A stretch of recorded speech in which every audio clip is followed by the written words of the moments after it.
Ito ang latest weather update. Alamin ang pinakasariwang ulat panahon ngayon dito sa Information TV Educational Channel. Patuloy pa rin po ang pag-ihip ng malamig na amihan o northeast monsoon sa malaking bahagi po ng Luzon. Ito yung hangin po galing sa may mainland Asia, habang ang easterlies o yung mainit na hangin naman galing sa Pacific Ocean ay siyang umiihip naman sa malaking bahagi ng Visayas and Mindanao. At kitang-kita sa ating latest satellite animation na may makakapal na ulap at malalakas na mga pag-ulan lalo na sa may eastern and southern portions of Mindanao.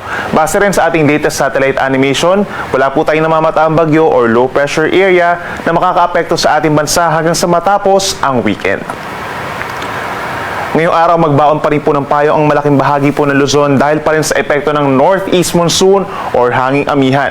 Magdadala pa rin dito ng makulimlim na panahon at sasamahan ng mga light at minsan mga moderate rains sa malaking bahagi ng Cagayan Valley.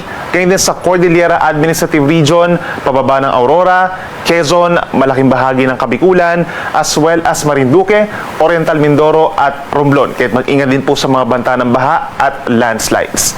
Ang natitirang bahagi ng Luzon, kabilang na dyan ang Ilocos Region, asahan po sa umaga fair weather conditions pa, pero pagsapit ng hapon hanggang sa gabi mataas na ang tsansa ng kaulapan at mga pag-ulan at bahagyang maulap hanggang kuminsan maulap ang kalangitan over the rest of Central Luzon and Calabarzon, Metro Manila and Occidental Mindoro at sasamahan lamang po yan ng mga pulupulo at may hinang pag-ulan.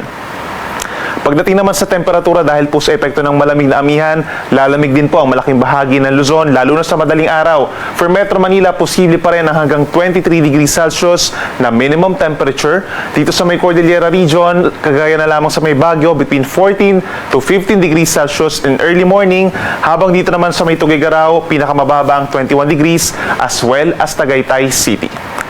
Sa ating mga kababayan po dito sa may Palawan, Western Visayas, Central Visayas, and Negros Island Region, andyan pa rin ang bahagyang maulap at minsan maulap na kalangitan na siyang sinasamahan pa rin po ng mga pulupulong mga paulan or pagkidlat pagkulog, epekto ng easterlies. At pinakamaapektuhan po ng easterlies ang malaking bahagi ng Eastern Visayas, makulimlim sa marami pagkakataon at sasamahan din po ito ng mga kalat-kalat na mga ulan at mga thunderstorms, so make sure po na meron pa rin dalang payong. Sa Metro Cebu, temperatura ay mula 25 hanggang 30 degrees Celsius. At sa ating mga kababayan po, dito sa malaking bahagi ng Mindanao, magbaon din po ng payong at mag-ingat sa banta ng baha at landslides dahil magpapatuloy po ang mga paulan simula pa yan kahapon. Epekto po yan ng easterlies o yung mainit na hangin galing sa silangan. Pinakamatataas ang tsansa ng ulan sa may Caraga Region, Davao Region, and Soxargen at posibleng umabot pa rin sa hanggang 100 millimeters ang dami ng ulan sa mga probinsya ng Davao Oriental, Davao Occidental, Sarangani at South Cotabato. So doon po may pinakamataas sa tsansa ng mga pagbaha at pagguho ng lupa. Habang natitirang bahagi ng Mindanao, itong Northern Mindanao, Zamboanga Peninsula and Bangsamoro Region, mostly cloudy skies at mataas din po ang tsansa ng ulan, lalo na sa tanghali hanggang sa gabi. Temperatura po natin sa Metro Davao mula 25 hanggang 32 degrees Celsius. Sa ngayon po magpapatuloy pa rin ang maalon na karagatan sa malaking baybayin po ng ating bansa, Northern Luzon, Central Luzon at silangang baybayin pa po ng Quezon, Bicol Region, Eastern Visayas hanggang dito sa may eastern seaboards of Caraga Region and Davao Region. Possible po yung hanggang 2.5 to 3.7 meters na taas na mga pag-alon.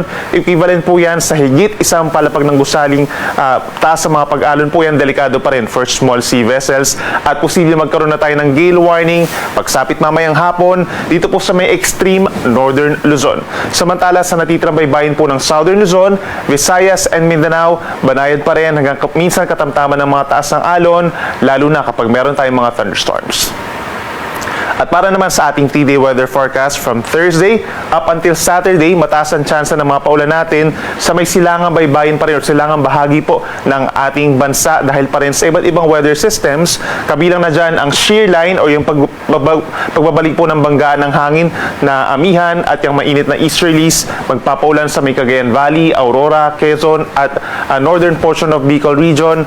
Habang sa rest of Bicol Region, Eastern Visayas, Caraga at bahagi ng Davao Region, mataas din po ang chance ng mga paulan, epekto naman ng easterlies, at sa may southern portion, possible din po yung ITCZ or Intertropical Convergence Zone. In fact, meron po tayong weather advisory for the next 2 days. Ibig sabihin, by tomorrow, possible po yung hanggang 100 mm sa dami ng ulan sa may Apayao, gayon din sa Cagayan, as well as Isabela. Epekto po yan ng shear line o yung banggaan nga po ng mainit at malamig na hangin. Kahit mataas ang tsansa na magkakaroon ng mga pagbaha sa mga low-lying areas at sa mga bulubundukin na lugar, possible din po ang pagguho ng lupa. Samantala, sa natitirang bahagi naman ng Luzon, kabilang ang Metro Manila, andyan pa rin po ang epekto ng amihan. Generally, bababa po yung ating mga temperatures at may chance rin po ng mga light to moderate rains, lalo na sa natitirang bahagi ng Cagayan Valley and Cordillera Administrative Region, as well as Ilocos Provinces. Dito rin sa bahagi po ng Rizal and Laguna, may mga areas din po na magkakaroon ng mga light to moderate rains. Pero kapansin-pansin pa rin ang pagbaba ng temperatura, lalo na po sa araw ng Friday. At sa natitirang bahagi naman ng Visayas and Mindanao, andyan pa rin po ang mga pulupulong nga paulan or pagkidlat pagkulog, epekto pa rin ng easterlies and localized thunderstorms. Sunrise po natin ay 6:25 ng umaga at ang sunset ay 5:46 ng hapon.